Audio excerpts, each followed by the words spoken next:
Dans le nord de la bande de Gaza, des abris de fortune à l'épreuve du mauvais temps. En vertu de quelle valeur humanitaire ou morale il est acceptable que les personnes dont les maisons ont été détruites vivent avec le sol pour matelas et le ciel, les nuages et la pluie comme couverture? Des habitants dépourvus de tout qui placent leur espoir dans l'aide internationale. Or, le soutien qui provenait des États-Unis devrait être stoppé net.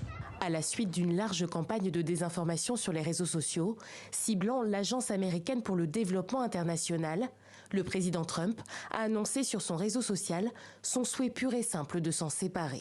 La corruption a atteint des niveaux jamais vus auparavant. Il faut la supprimer. Le site de l'agence publique américaine est désormais hors service et affiche depuis mardi ce message.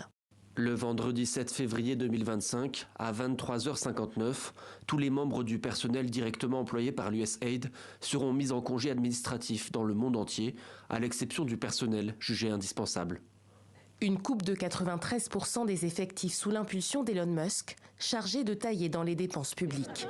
Selon la Maison-Blanche, des dizaines de milliers de fonctionnaires ont déjà accepté la proposition de démission différée au 30 septembre. 40 000 personnes et nous nous attendons à ce que ce chiffre augmente. Cela va nous permettre d'économiser des dizaines de millions de dollars.